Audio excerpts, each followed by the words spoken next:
Well, so the topic of today's discussion is flintknapping, or the way in which prehistoric peoples manipulated stone to create stone tools. The stone tool, in relationship to human evolution, appears around 3 million years ago. And we think at the present moment that it's still a group that we call Homo habilis, who are some of the proto-human groups moving into the long evolutionary chain leading to our contemporary modern Homo sapien sapien populations. The fact that probably some 6 million years ago or so, our kind came out of a tree-living environment onto the ground and began to become upright walking, or walking on two legs, thus freeing the forelimbs or freeing the hands.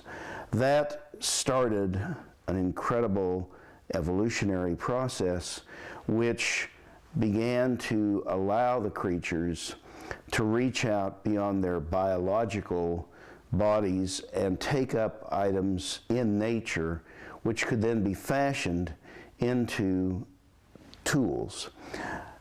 Again, we pick up the record of stone tools about 3 million years ago. There's a very good chance that the record starts even earlier. It's based on the archaeological evidence that we presently have.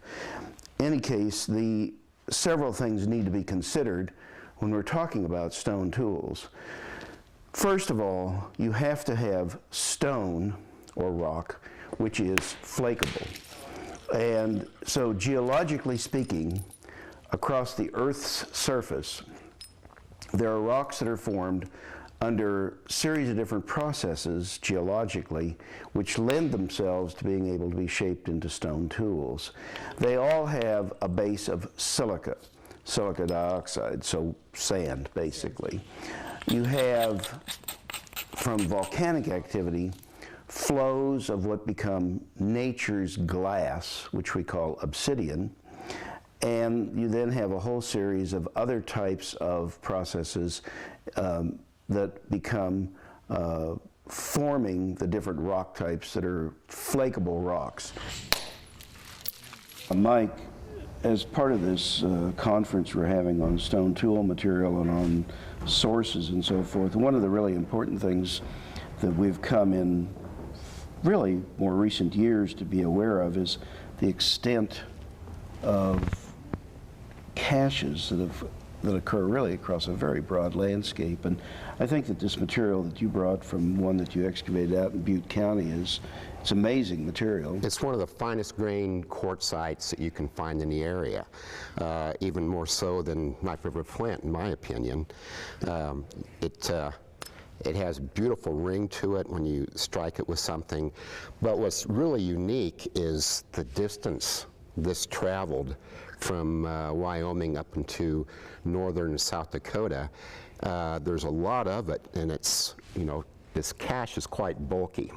Right. And to move it that distance when you have other, maybe not quite as high a quality, but other materials locally available, it tells a real unique story. The movement of this material from such long distances it tells a unique story about whatever population I think was involved in the acquisition and the movement of this. And to leave it where they did certainly tells us they were going to be coming back at some point to retrieve this in the event that they had a successful bison kill or were planning in the area. I think this cache is part of one that we're gearing up. Right. And across the landscape, sure, of course. Exactly. These landscapes do not have continuous coverage of geologic material that is of this level of excellence. So people in the prehistoric past, not only were identifying these sources, but then capitalizing on the fact that they could, at the quarry site itself, make the original reduction so that they could get the very best material. In other words, instead of carrying large chunks across the landscape, they were able to reduce it to weights that were more manageable. No, absolutely. And you were right about the fact that we are only becoming aware of a lot of these caches. Well, right. I mean, I think that, you know, going back 20 years or so ago, there were some caches that were recognized, but it really has become part of our discipline's much more significant focus in recent years. And because I think a lot of these things were dismissed, not even understood as a cache. They were just, you know, just pieces that had some working done on the edges to reduce them. And you also, now we have caches that really document the vast time period starting with, at least with Clovis, going back about 12,000 years ago, and then coming forward in time, at least to what we would consider to be the late Archaic period.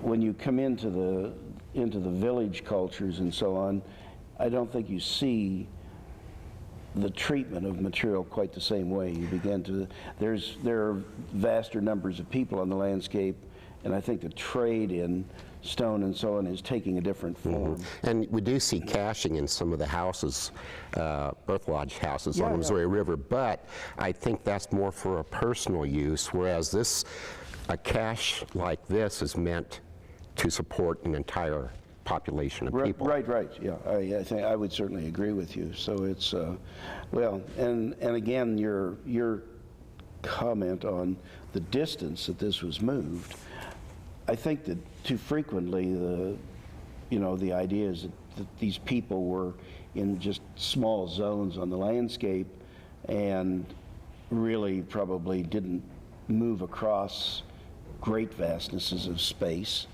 and yet during a season of rounds, I think they were, displacing themselves hundreds of miles. I do too, and I think that's, even though it's not talked about a lot, I think that's very evident in the late Archaic, because that's when we start to see movement of materials all over North America, obsidian to Illinois Valley and things of that nature. And a lot of it probably has to do with the climate that is going through a whole series of oscillations and changes. And so people are being moved from zone to zone by virtue of availability of the plants and animals to a greater degree than sometimes, in some of the other periods of prehistory. So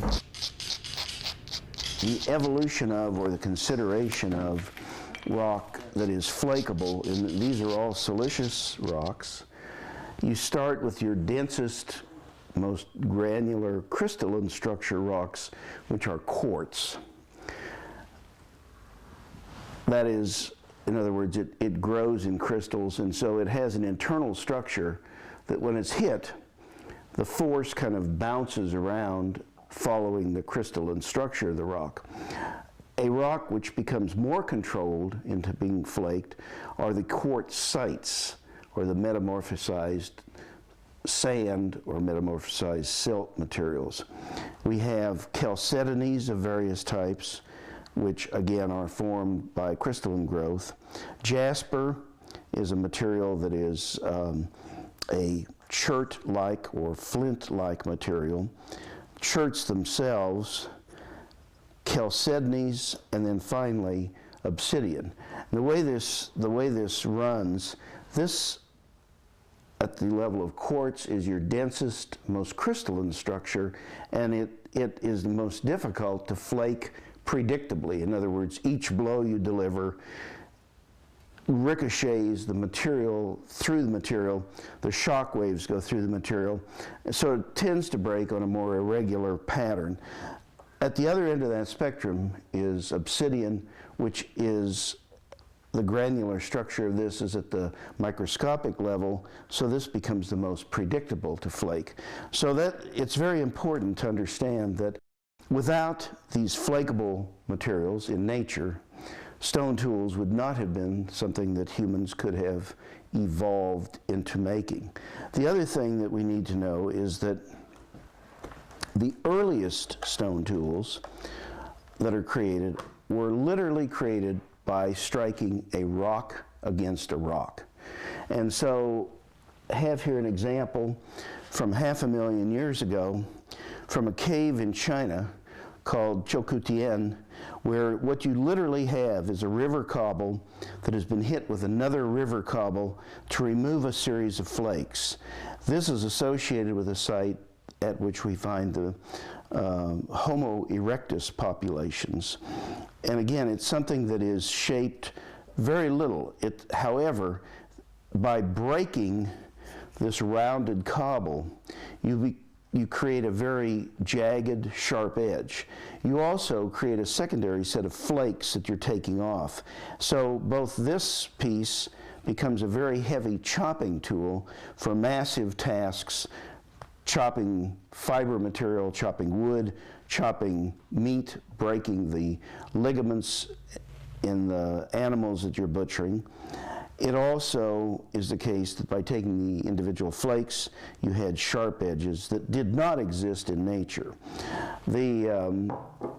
From this 500,000 year piece, this is a piece from about 700,000 years ago from a site in Africa.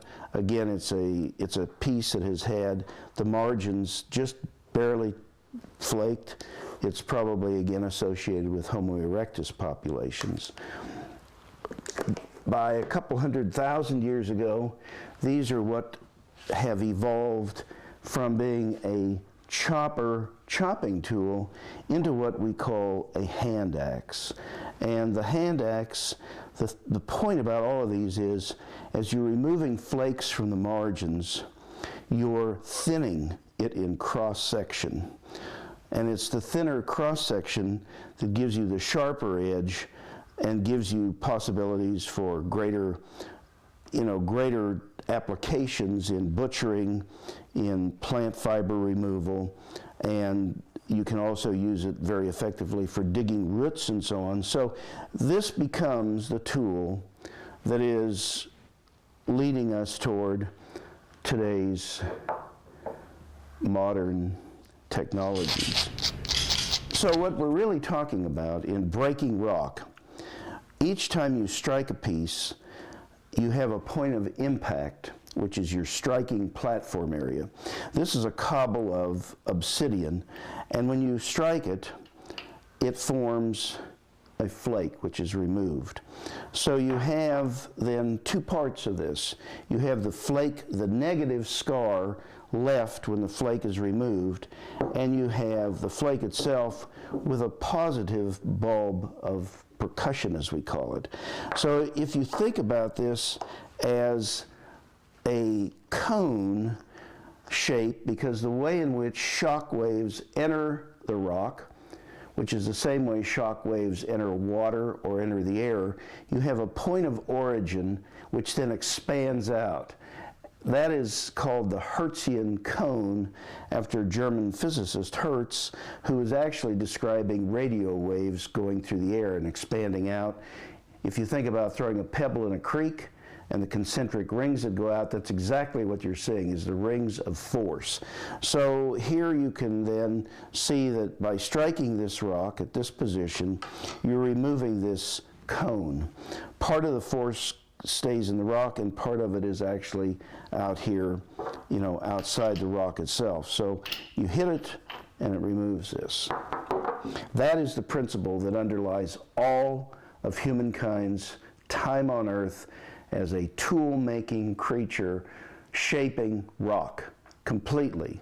This is absolutely the process. There is no other way in which the rock was broken. It was striking it, creating a point of impact, a cone of force radiates through the rock, and it then removes flakes. So what you're trying to do is control to greater and greater degrees that removal of the flakes, because as the flake removal becomes more sophisticated, it renders pieces that are thinner in cross-section, sharper, and they allow you to expand into specialized tools that become more and more specialized in the stone toolkits of the prehistoric peoples. So the next issue at hand in this discussion is how force was delivered to create the stone tools. The technique of direct hard hammer percussion, again, begins about 3 million years ago. And it continues to about, roughly, we say, 100,000 years ago. We pick up evidence of a change in flaking technology with Neanderthal populations, where it is still what you would call direct percussion, but instead of being with a hard hammer, the tool that comes into the toolkit with Neanderthal, and we have direct archaeological evidence for this, is still direct percussion, but you're using a billet or a soft hammer. And the difference between using a hard hammer, a rock against a rock, and a soft hammer is that this hard hammer absorbs very little of the force. It's a very blunting type of blow that you're striking. So as you do this, you're removing flakes that have a very distinct characteristic to them. They are shorter and thicker. Whenever you shift to, or whenever the use of the soft hammer comes into the archaeological record, you begin to see that the possibility of thinning material is shifted, because you are then still delivering the blow, but you're getting flakes that are distinctly longer and not as thick. So it changes the possibilities for the thinning work that you're doing on the piece. So the advent of shifting or going back and forth, where your initial reduction is still being done with a hard hammer, direct percussion, shifting to some activities that are soft hammer, direct percussion, alters and improves vastly the way in which you can reduce a rock to thin the cross-section. That again is the real essence of what is being done here, is seeking to thin the cross-section. So again, and the reason that you would brace the piece, in other words, by bracing a piece, you're able to, in other words, instead of hammering on it out in space, you're actually controlling to some degree the type of flakes that you're removing as well. And of course, to begin with, you need to remove the margins so that you get rid of the very thinnest and most brittle parts of the material. The next method is what we call indirect percussion. And in that case, what you're doing is adding yet another tool in the fabrication process, where you would be taking off flakes, and I'm not going to take this off, I'm just going to demonstrate it, but this is an indirect percussion where you're using still a hard hammer, you're using an intermediate piece, usually, and the prehistoric toolkit was made up of rocks, antler, and sometimes very, very dense wood. We've recovered evidence of those materials, but basically it's antler and stone that was being used. So what you would do then, and again, each one of these steps gives you greater control. Whenever you're hitting a rock with a rock, in other words, your blows are somewhat dull and blunting.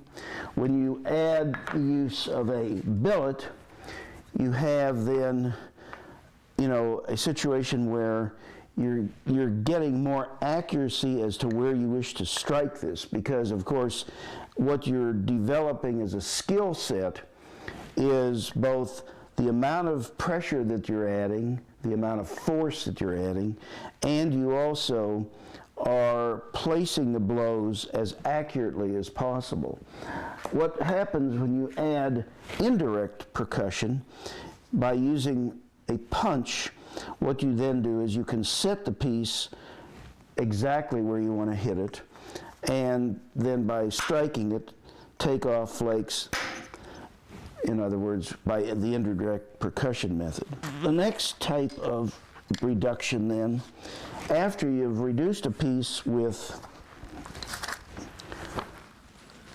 direct percussion, you then can further thin it, and this appears again in the archaeological record probably at least 100,000 years ago or so, where you're applying pressure differently.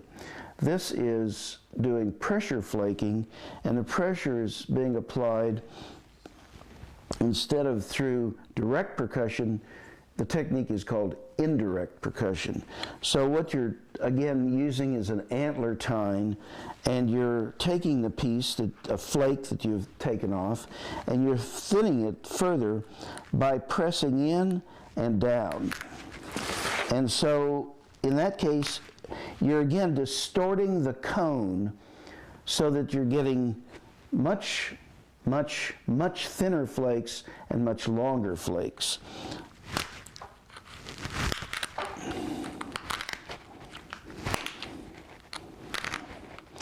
Because you're pressing into the edge and pulling down.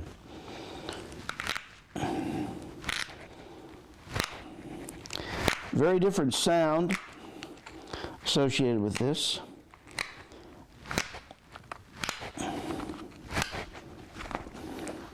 And a very different type of flake coming off. Very, very tiny micro flakes. So in the archaeological record, as we investigate sites, you can literally determine how that particular set of tool-making techniques were being applied in a particular site, because also, as you flake material where you're sitting, it spreads out in a pattern in front of you. So you can frequently see where an individual was sitting on the ground, and you have sort of a crescent shape of flakes.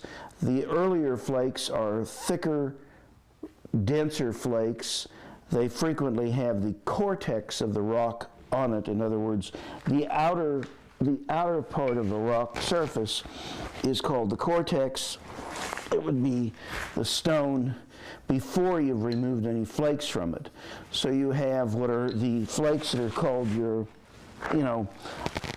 initial or primary flakes. A secondary level of flakes would be the flakes that come off that have part of the cortex on one side, and then the additional flakes that are taken off are called tertiary flakes, or the third step, where you are taking flakes from the internal part of the rock which no longer have any cortex on them. Important part of the toolkit as it evolves is the appearance of blades. And blades came into the toolkit with indirect percussion, with the punch technique that I demonstrated, and then that technique becomes more and more sophisticated over time. So in the New World, we find in the Mesoamerican complex of sites with the Mayan peoples about 2,500 years ago, the appearance of extraordinarily sophisticated blades that are being produced utilizing what we would call a chest punch. And that is this tool, in other words, and it's used by leaning into it, pressing down, and pulling off the blade. And I'll demonstrate that in a moment. This particular punch is one that we made. We copper tipped it. It's very difficult to get really straight antler, and in this case you get a longer life out of using copper. Copper has about the same degree of density as antler, so it's a substitute, and many modern flint knappers today use copper rather than antler. However, copper certainly was not used prehistorically. So the technique then allowed by being able to place the punch exactly on a platform. They made cores. This would have been a cylinder before it started to be used. This is an actual archaeological specimen from Guatemala, from a Mayan site that dated back at about 2,500 years ago. The material is obsidian, nature's glass, and what then you do is you place the punch, press down, and peel off a flake. The flakes that are then able to be removed are the most remarkable of the accomplishments of ancient stone tool makers, in the sense that these break on a single molecule of thickness on the edge. Therefore, these are probably calculated to be potentially 100 times sharper than modern surgical steel. And these are some blades that were made for some surgery that I had a number of years back. The surgeons were just absolutely amazed at the way in which these blades just sank through the tissue. They do much less damage on a cellular level. And so today there are experiments going on using blades that are glass, that are used either for plastic surgery at times or for microscopic eye surgery, because they leave much less of a scar, because at the cellular level you're doing less destruction. Prehistorically, the peoples would have created a core out of obsidian. They didn't have carpenter's vices like I do, so they probably placed it in a grooved portion of a log. But again, the idea would be is that you can place your punch exactly where you want it. And then you load pressure downward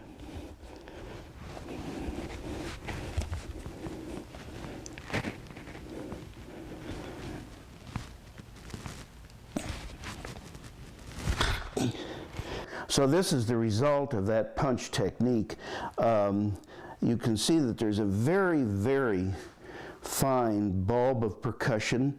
This is where the pressure was loaded, and then it thins out. So this is the ultimate distortion of the cone of percussion. In other words, thinking about a cone, you're distorting it into an ellipse.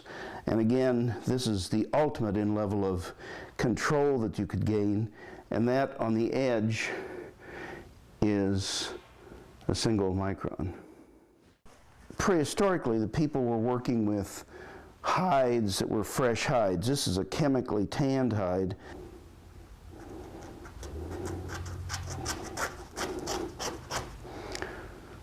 Extraordinary. The greatest lesson probably is that we as humans, being a symboling creature, creating language and attaching labels to our world, and freeing our forelimbs to be able to reach out into nature, has completely, forever, significantly altered all of our neurological processes. It has created what we today are wildly separated from other plant and animal forms on Earth. We have language, we convey ideas, and the enrichment then forming these systems allows us to continue to progress through time and space. It started with stone. I'm Dr. Adrien Hannus at the Anthropology Department at Augustana University. Thank you very much.